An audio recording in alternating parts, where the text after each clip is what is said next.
Hey guys, it's another really rainy and gloomy day today, but it's actually the last day of spring break for my sister, so I thought I would take her and do something fun with her because I haven't really hung out with her for the past 2 weeks. And so our plan today is going to be some epic baking. I've got my Martha Stewart baking handbook here, and I picked out 2 recipes from here.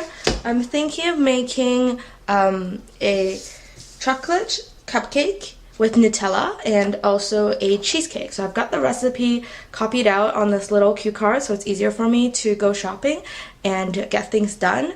My usual cheesecake go-to recipe is from America's Test Kitchen, and I use their low-fat New York cheesecake, which uses cottage cheese instead of cream cheese, and it tastes the same.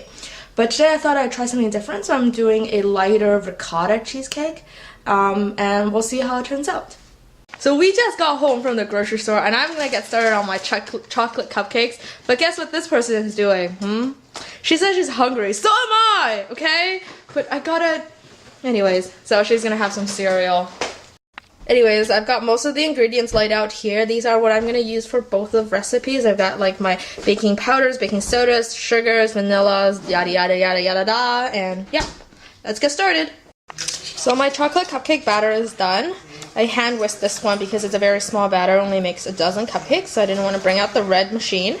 And now we are putting in the muffin tin liner, and once we get this in here, we're gonna put it in the oven to bake.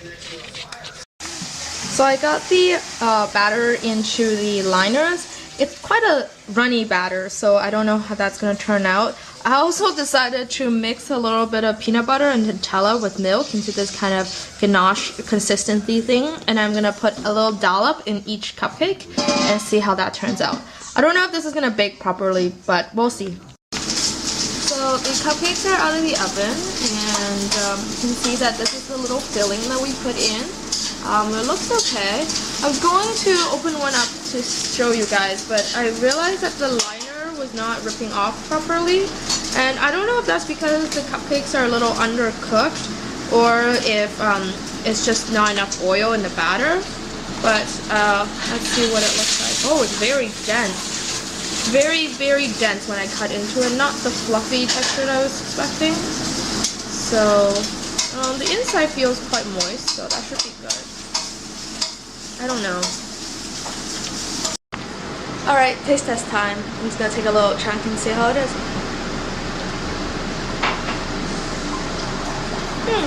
It's not bad. It's not very airy like you would expect a cupcake to be, but it's very dense and moist. So, and very, very rich and chocolatey. So yeah, it's pretty good. So it's actually really, really delicious. I ate it off clean, the cupcake liner. It's really moist and rich and dense on the inside. I think the reason it was sticking is because of the Nutella concoction, which is really good though, so I don't regret it at all. It's just kind of disturbs the texture a little bit. Next time I think I might not put it in the cupcake and just bake the cupcake as normal and then make like a frosting with it instead and put it on top. I took the cheesecake out a little earlier because it looked like it was getting too dark. I forgot to show you when it was like super puffy and it just came out of the oven. Now it's kind of deflated, which is normal because of the heat difference. I'm just afraid that I've undercooked it, so I'm gonna flip it over and see how it looks on the other side and decide if I want to bake it a little bit more. So here's the cake. This looks really dark, but it actually is not this dark. It's a very nice golden color. I took it out of the can. A little bit came off, but so I took a bite and I tasted it. It was okay. It's really, really moist. So it's like borderline undercooked, but I'd rather have this than overcooked because then it tastes really charred. And I've got a little bit of cranberry jam in there for a little tartness. And yeah, that's everything. What are you doing? Why are you squirming on my shoulders? We are at what is called Ava, A-V-A restaurant. It's a Persian restaurant. It's Persian New Year today, so we thought we'd try out something new. And let me show you around. This is the place. They got little decked out over there that I'll show you in a bit. And then they have over here, and look at this epic music video.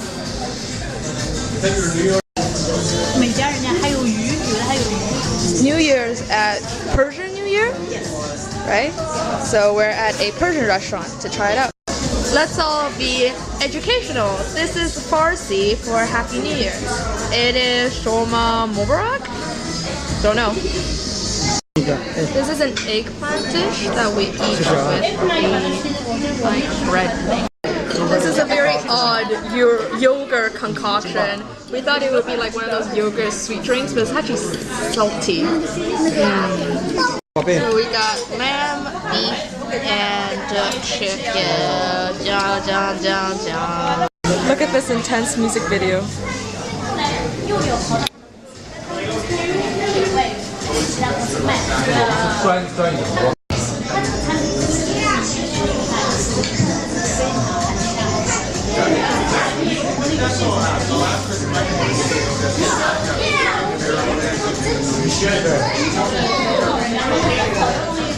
Outside of my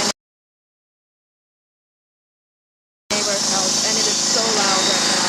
I can't even stop. I'm going out because this is like really ridiculous. Do you see this? This whole thing has to be dug out, and it is like, it's so loud. Hey guys, so on Saturday I went to fellowship and a couple of interesting things happened there. Wait, ready? 1, 2, 3. LG attack! Oh my god, I can't even. It's like so much forehead. It's like this much forehead. And What if they have a fantasy one that's like clean and like... Wait, we got... Do you like funny? Or do you like... Yay! Maple macchiato. I got like green tea with peppermint shot. I know it's weird, don't question. I think I look better from this side. I look good from all sides. Oh, sure. Equally as bad. I don't even want to put this on the internet. I really don't. So the couple of us who are slightly older and around the same age, we hang out after fellowship because we've got the car. And we usually drive to like a bubble tea place and we just chill. Yesterday we went and we played this pretty fun game called, I don't know what it's called actually, but it's a 3-word game. And basically what you do is you give the person next to you a random word. It would be more interesting if it's like under like a theme. And then what you do is everyone goes around in the circle in turn and say, continue a story, but you're only allowed to say 3 words. And the goal is to get your team members to say their word. So for example, say one of my friends, one of my teammates' word was balloon. So I kept on trying to say things like in a movie, or in the movie Up, or flying house with. So I try to say words that would help her realize that her word is balloon or something to do with that. But at the same time, I only have to say 3 words, and it has to be coherent from the sentence before me. Like, it has to make grammatical sense. So if someone before me said, in Peter Pan, I can't say, in Peter Pan, a movie Up, right? But I could say, in Peter Pan, there was a, like, or something like that. If someone starts off the sentence with once upon a, then you have to continue with time, right? So yada da da da. I have a couple of clips, but they're pretty long, so I will just pick and choose, and I will show you at the very end what sentence we came up with. Once upon a time, there was a pineapple pizza that slapped cockroaches that were Hawaiian. It used slippers to deliver food and sour drinks. The catering company barbecued with fire. In Peter Pan, they light candles. These people carry matches everywhere. The caterer threw torches burning with colorful paper pieces and citrus fruits.